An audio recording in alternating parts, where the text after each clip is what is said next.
Hi, welcome along to a game of two halves. We are back. Listen, we weren't in action last week because of the FA Cup, but we're back with the Premier League, joined by Mark Goldbridge. Mark, how are you doing this morning, man? I'm good. I'm really looking forward to Team of the Week. That's the bit where I think I can be a bit get into it because I know where you're going to start. I can guess that in Team of the Week, there's not going to be any Man United players in there because... I think, you know what, in fairness, you should not go in Team of the Week unless when you lose a game. I actually thought Dorgu played well, and I thought Xerxes did quite well, and I thought De Ligt did quite well, but we didn't win, so no. I don't think bloody Maddison should be in there. I mean, I've seen your Team of the Week, tap-in merchant throwing his darts. Oh, God. But I know we're in a bad space, but part of me would rather be losing than winning that game. The reaction from bloody Expressions and Spurs and everyone, I'm like, oh, my God. If we'd have won that game, I'd have gone, oh, it was okay. I mean, oh, God, some of them are acting like they've won the bloody trophy, which, well, to be fair, they don't know what it's like to win a trophy. So, get them one made for that, I think. Hey, Mark, you sounded a little bit bitter to this morning, man. Very bitter. Right? Yeah, very bitter. Pint of bitter. Listen, right, you can understand their reaction because they ain't won a game for ages either, right? Yeah. There were some people calling in the muddied derby, right? The two teams that are in positions that everybody in the league are just still stunned about, right? And Maddison, let's start with him. All right, you're right. It was a tap-in, but he was heavily criticised by Roy Keane, right? Man United legend, of course. And he answered his critics. He got the winning goal. I don't know. I mean, I was like, you know what it's like when your team concedes and you see someone off doing a celebration and you might be saying some stuff that you probably wouldn't normally say. And I was like, I didn't really get what he was going for because I'm like, you've had a really bad season. Spurs were having a bad season. Your highlight of the season was going to the darts and he's there scoring a bloody tap-in and he's shushing people. So I had to, when I'd calmed down at about midnight last night, I went looking at what it was. And apparently it was to take a pop at Roy Keane. But Roy Keane had basically said, anybody who thinks Maddison's coming back and inspiring that team to top six is crazy. Well, he's right. So for Maddison to go, shh, because he scores a tap-in against the worst Man United side in Premier League history. Look, if Spurs fans want to celebrate that and Maddison want to celebrate that, that's the difference between a Maddison and an Odegaard or a Maddison and a Phil Foden. It's that's what Roy Keane's basically saying is that I think Maddison has the potential to be better than he is, but that's the criticism. Whether he played well or not yesterday, Spurs don't get what they paid for out of him because he's inconsistent, isn't he? But I thought he played okay yesterday. But I mean, I don't think you can start shushing Roy Keane because you need to listen to what he actually said. Well, listen, it weren't the greatest of games, when it comes to, play and stuff like that. It was a very tense game. And I know, United obviously looking at the bench, there's all teenagers on there. Victor Lindelof was babysitting. Well, I've got to ask you a question, Mark, yeah? Are you starting to get a little bit worried about Ruben Amorim? His record so far is horrendous. When you think he's come in 8 losses, I think 4 draws or 4 wins. I mean, but 8 losses in the Premier League. If this was any other manager, I mean, he's come in and he's coming as the guy that's going to fix everything and he's going to be the guy in that. But if this was anybody else, they'd be under some serious pressure right now. He doesn't look to me like he's improved any player. I can't think of a player that I'm looking at and thinking, wow, he's way better than he was before. And you're then seeing players like Anthony going out on loan. He scored again yesterday. That's 3-3 for Anthony. Right, even Rashford looked a little more livelier. Then he sent these 2 guys away, and you're so short now in those attacking areas with Ahmad going down. There's still the issues of the tactics. I don't know, and especially when you look across at Everton and see what David Moyes is doing since he's come in, and even the Wolves manager, even though they lost yesterday, the improvements he's made. Are you getting a bit worried? I think all those points, and there's many of them, are good. I mean, look, I think in relation to Rashford and Anthony actually scored in his first 3 games for United, so it's not like. And also, as you know, with Arsenal, when that Adebayor for Man City running down and sliding in front of your fans, it's players inspire themselves, don't they, when they move? And you have to ask why they weren't doing that previously Anthony and Rashford were crap at United, and that's on them. But I think going back to the main point about Amorim, the results are terrible. They're really bad, and they have to be scrutinised. I think at Everton, Moyes has done a good job, but there's a certain set of players playing a certain brand of football that they're all comfortable with. And I think that's the big question, is why should Amorim go back to a system that these players are obviously used to? But I put that on the owners. I mean, you're in a similar situation at Arsenal, Chelsea are as well. The lack of action in January probably screws the rest of our season up now that Ahmad's injured and all these injured players are there. And we didn't replace Anthony or Rashford. That's the problem. Letting them go is fine, but not replacing them is a problem. The biggest issue, though, is that the extremities of the styles of football that Man United go from, like from Merino to Ollie, totally different.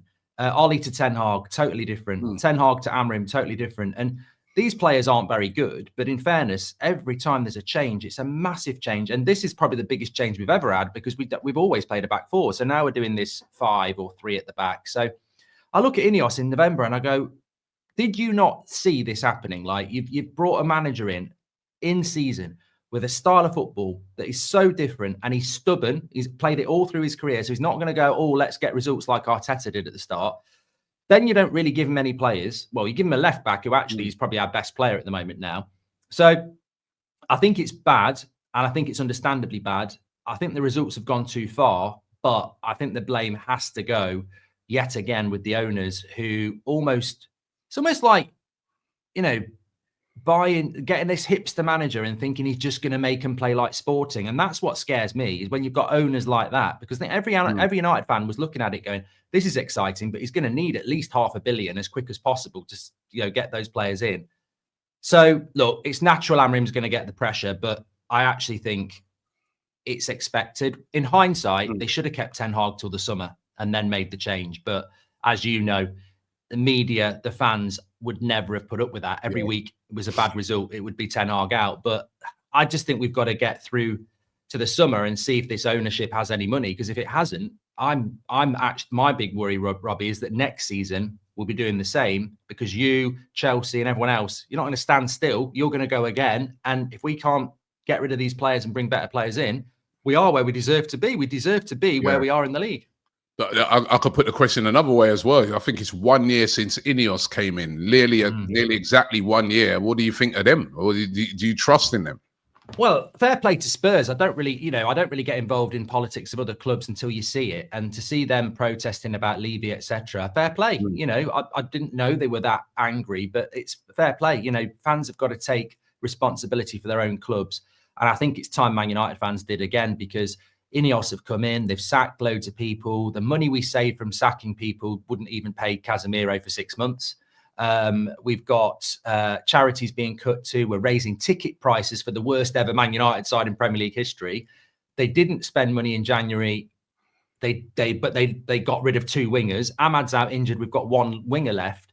The Europa League is like golden egg. If you win the Europa League, you're into the Champions League, because we're not going to do it through the league. So to not take that risk like Villa have and Spurs have to a certain extent with Tell, I just think, look, the bottom line is the Glazers own the football club and Ineos work for the Glazers. So, yeah, I'm not happy about it.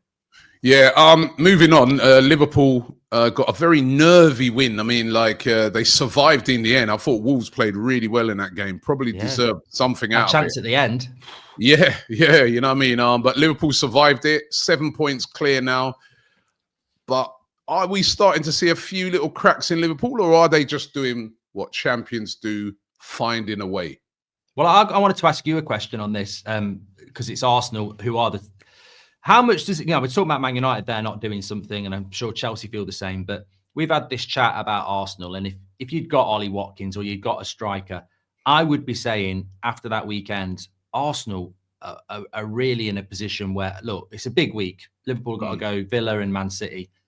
My problem with Arsenal is for 80 minutes against Leicester, that's the problem. They can't find a way through. And there were brilliant goals in the end. But if they had that striker, I think the momentum of that, Liverpool do look a little bit shaky at the moment, but they need that pressure. And I just don't know. I mean, it's a brilliant win for Arsenal at the weekend, but I do think Arsenal are that close. But it's just, will they fall a little bit short because of the injuries they've got up front?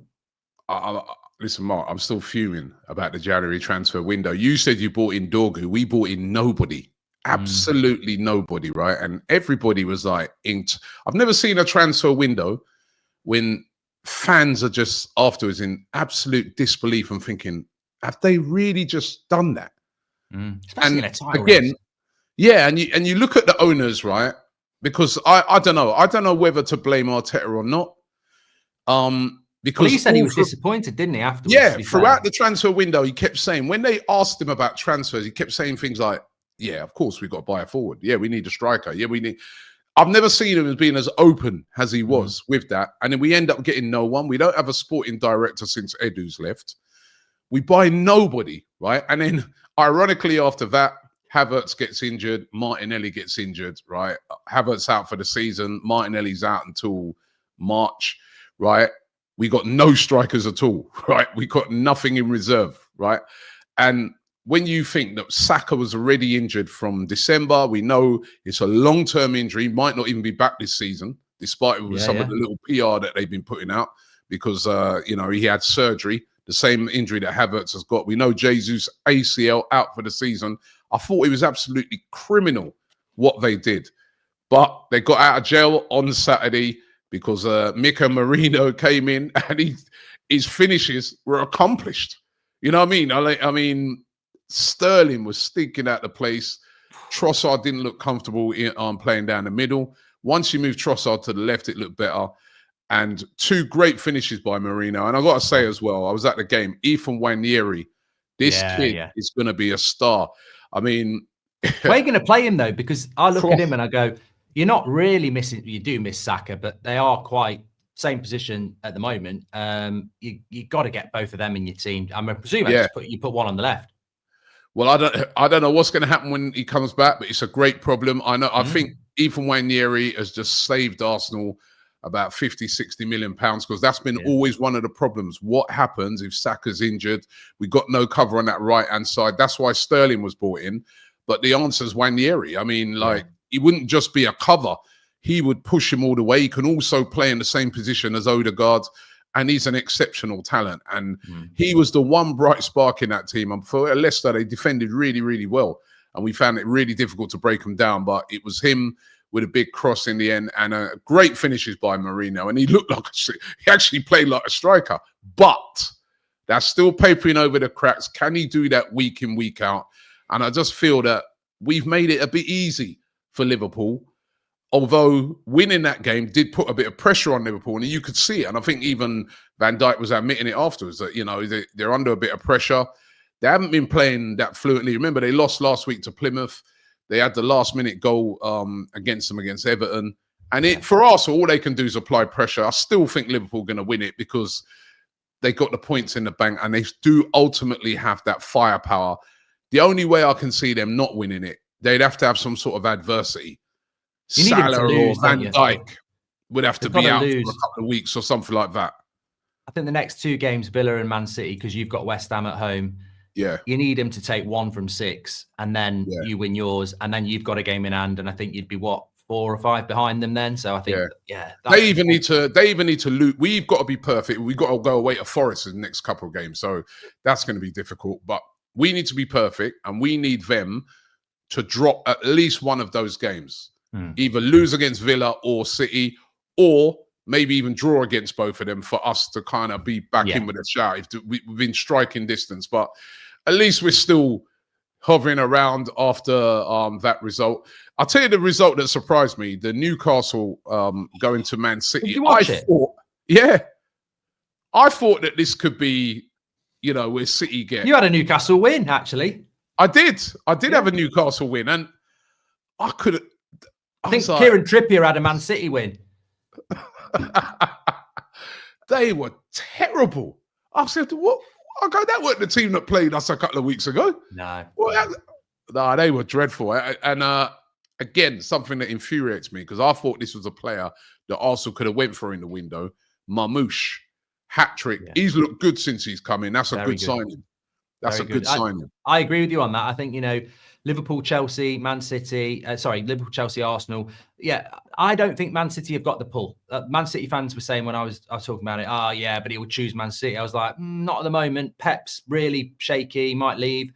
you've got your charges and everything. I think if a Liverpool or an Arsenal go for Mamouche, especially Liverpool, especially Arsenal with London, I think he's perfect. And you think they've done a good price there, and he's got everything. He's got physicality, he's got pace, he's got strength, he's got hold up, he's got finishing. And he ends up at Man City, and I think, I agree. I think you look at that and you go, what? No, that was a poor decision by Arsenal. As we talk about Chelsea, actually, they got turned over again by Brighton, beaten by them twice in 1 week. And did you see the goal by Matoma? I mean, what a goal that was! Yeah, the touch is just absolutely brilliant. You know, I know all these kids are learning all sorts of stuff, but if you can learn that, you're halfway there. It's just magnetic touch. And yeah, I mean, I think Chelsea, there's some certain Chelsea fans out there that have a platform and they're always gobbing off all season. And I'm like, look, trust me, I'm sure Spurs and Man United fans agree. It's like Chelsea were sort of where Spurs were last year. And now they're in the top 4 race, and they still have a lot of work to do, but you're still in the top 4 race, and judge it at the end of the season. I think Chelsea fans are weird. Like, a lot of them are like, we'll take where we are. And they got some moan. And you're like, this is a competitive season. Brighton, and if they can get top 4, I think if I was Chelsea, I'd be like, take top 4, get out of Dodge. And yeah, they're a bit shaky at the moment, but they might struggle, yeah. But I still think I'd love to be in the position Chelsea are in. Yeah, but they might struggle, and they look flaky, man, and they got turned over very easily. And by the way, when we talk about injuries, right? You know, Tottenham, Arsenal, all these, lots of clubs moaning about injuries. Brighton have had more injuries than any other team this season, and they're still, I think they responded very well to losing 7-0. It's got a good squad. They've got a very good squad. I think they've got the biggest squad in the Premier League, so they've prepared. Yeah, I mean, they've prepared for all these injuries. They've been caught out with it in the past, and now they've got a big squad. But Chelsea, and then they've got so many players, Chelsea, that 1 week they're hot. Like I'm talking about players like Neto, Sancho, Maddison. You see these guys 1 week, and you're like, yeah, ballers. And then the next week, they're just completely missing. They've got so many inconsistent players throughout that team. And you see it on the pitch. They 1 week they can be good, the next week they're dreadful. And that was in the dreadful category. And they dropped points. Nottingham Forest also dropping the points. Are they feeling the pressure, Mark? Going away to Fulham, losing 2-1. Fulham are a good side, as we know. I think I went for the Fulham win. Actually, I fancied them to win it because they are good there.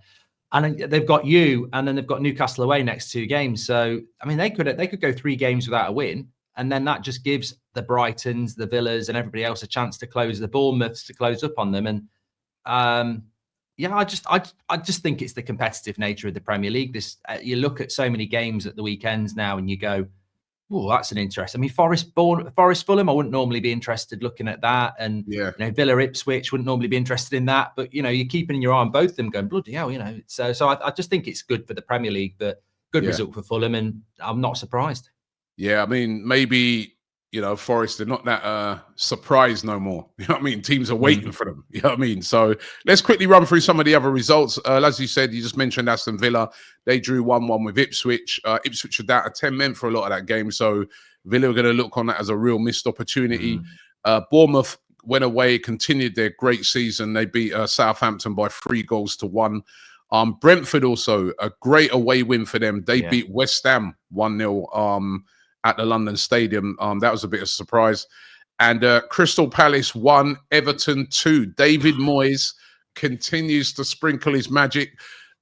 Controversial disallowed goal in that game for Crystal Palace where they judged the ball to go out. I don't know how. VAR said they couldn't work out whether it was in or not. They need technology along those lines as well now. Yeah. Know when the ball's, but this is happening too regularly.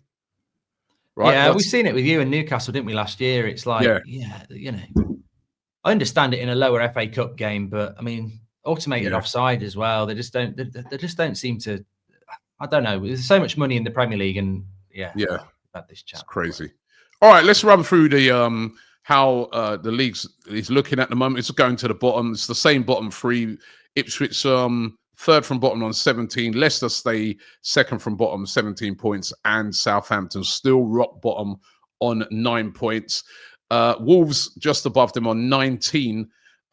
Manchester United in 15th place. I think United are lucky this season, right? Yeah, I know what you're going to say. So many terrible teams down there. They're not going to go down, but they're having a horrendous time. At the top, Liverpool stayed top on 60 points. That is 7 clear of Arsenal with second place on 53. Forest in third, 47. City now fourth on 44. In fifth place, Bournemouth on 43 place. That's fifth place could get you Champions League this season. Probably more than likely is gonna. Sixth place, Chelsea. Seventh, Newcastle. Bad weekend for both of those two. And in eighth place, it's not Aston Villa, it's Fulham. Right, so it's a real tight for those Europa League places and for the Champions League places. That battle is going to be really, really interesting. It's time to get into our team of the week, Mark. Yeah, looking forward to this. Right, do you want me to kick off? Yeah, I think we're both in agreement with the first one anyway. Okay, yeah, we went for Palmer in goal for Ipswich. I thought he was amazing. As I said, they were down to 10 men. He made some incredible saves to keep them in that game against Aston Villa. I think his performance was unbelievable. So we're in agreement in that one.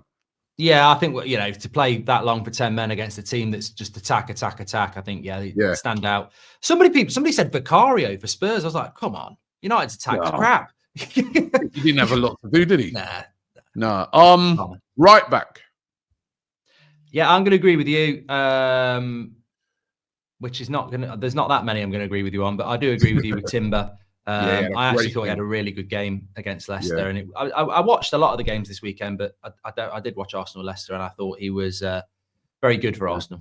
No, I was there, and he was brilliant. He was brilliant. Left back, I went for Lewis Skelly as well. I mean, he was brilliant. This guy, 18, what he's doing at the moment is incredible. And just before we went up the other end and scored, he made a tackle, a last-ditch sort of interception when Leicester would have scored. And that kept Arsenal effectively in the game. It could have been a different game if that had gone in. I thought he was brilliant. So I've gone for him at left back. What have you done? Yeah, I do like him. And hopefully, I mean, he's solving another problem like Nwaneri, isn't he? But I thought Jed Spence, I tried to get him in a couple of weeks ago. And I thought for Spurs, out of position again, I thought he was surprisingly, because I thought he'd wasted his career. I thought he was absolutely brilliant against United, and he not only defensively but going forward. I mean, he tore Mazraoui apart and Delo. So I think Spence deserves it this week. All right, I'll give you Spence. Seeing as already got Timber in there, so all right, I'll give you. Let's go with Spence. Centre backs. Which two centre backs did you go with? I went with Tarkowski at Everton because I thought he was brilliant again, and he's been brilliant since David Moyes came in, and obviously got that goal midweek against Liverpool. But I thought he was really good against Palace, tough place to go. And then I went for Van Dijk actually, because I think sometimes with the Sakas and the Salahs and the Van Dijks and the Declan Rices, you're always looking for someone else. But I actually thought in a difficult game against Wolves, he was Liverpool's best player, and it's players like that get you over lines in games like that. And I don't think defenders always get the praise when the team didn't do that well. So I thought Van Dijk was, I went Van Dijk and Tarkowski. Okay, I went Stones, City, obviously very dangerous attack coming up against Newcastle. He amongst all the other defenders there, they kept Newcastle quiet, clean sheet, 4-0, you know what I mean? And I went for Calvin Bassey at Fulham. He got the winner in the game, and as again having to deal with Chris Wood, even though Wood did all right in the game. I thought, he's got to get in there. I mean, I thought he did really, really well. So let's take one each then. Yeah, I would go. Yeah, I think I'll go. I think Van Dijk did well, but I think I am going to go for the underdog, Tarkowski, for me. All right, so let's go Tarkowski, and I'll go underdog as well. I'm going to go for Bassey because I thought, and he took his goal really, really well, and that won the game for Fulham. Midfield. Your midfield three. I went for I feel I've done a bit of a Troy Deeney here, because I really do think that Mamouche and Merino should be in the team, and I know that both of them can play in the midfield. And Mamouche sort of did play in the midfield because Haaland played. So I went Belieber against Brighton because I think I am a believer. I think he's a brilliant player. I thought he's really good on Friday night. Good. Christie at Bournemouth was very good. So I went Belieber, Christie, and Mamouche. Okay. I went Christie, Alcaraz at Everton, goal and assist, played really, really well. New to the, well, he was in the league before, but new back in the league. And Maddison. Sorry. Get out. He ain't bloody getting in. That's a troll. So we've been off Maddison then. I mean, listen, it was a big goal. It was a big goal. He's been under criticism this week, what Roy Keane said, and he answered it. All you can do is answer the critics, isn't it? I don't think he's in. He hasn't answered the critics. He needs to go and play darts. Bloody James Littler. I don't mind Alcaraz. We both got Christie, so it's just whether you go with Mamouche or Baliba, really. All right. I'd go Mamouche because I've got. What? You sure Mamouche wasn't really playing midfield, though, was he? Yeah, but he had Haaland on the pitch, so he could be like an attacking midfielder. Play Christie and who was your other one? Alcaraz was more attacking as well. All right, let's go. Christie, Alcaraz, Mamouche. Okay. All right. Yeah. Well, my front three. Yeah. I went for Mitoma. Yeah, I got that. Yeah. Right. Merino. Yeah. Well, I've got it. And Mamouche. But I guess if Mamouche is not there, then maybe I've got Minte I've got Minte, Brighton, or your lad Wanyeri. So I'm happy with either of them because I thought they were both really good. Yeah, I think there's also Beto at Everton. I thought bin him off. I was thinking of bin him off. I thought he did really well. All right, let's go Mitoma, Merino, and who's Wanyeri? You said Wanyeri or Minte. Yeah, I think you could flip a coin on those two actually, Wanyeri and Minte, because I think they were both fantastic. Yeah, I think we have to go for Minte. I think we were playing Leicester, they were playing Chelsea. 2 goals as well, didn't he? Got 2 goals, and he could have had more. He was brilliant. He was actually he's a good player. Again, a player that Newcastle had to sell because of PSR. Right, a good player. Yeah, let's go Minter. Let's go. We go with that front three. I like that's a good team this week as well. Much better than certain other people. We actually do our research. We do our research, man. And we watch the games and as much as possible to see who should be in there. But you guys out there might disagree with our team of the week. Let us know what your team of the week is. But Mark, thank you very much. We'll be back on Mark's channel this Friday. I'm looking ahead to the weekend. Big weekend. Who you guys got this weekend? Who United got? Oh, Everton, Saturday lunchtime at Goodison. Oh, I think we'll win, actually. Ooh, Mark. We weren't, you know what? We are bad, but actually, and people won't believe me on that, this performance against Spurs was actually better than we have been for weeks. Like, we did actually create some chances. Individual errors, but yeah, Everton will be favourites in that. Everton right now better than Spurs. That's a tough game. All right. Soon as well. Got Arsenal soon. We've got Arsenal soon. Yeah. Protests before, Yeah. You lot are like, you step up in them games. You turn up in the big ones, right? But Everton's a tough one. But let's see how that works out. But listen, Mark, thanks very much. Don't forget to subscribe here to DR Sports and, of course, to Mark's channel, That's Football. We'll be back on his channel on Friday.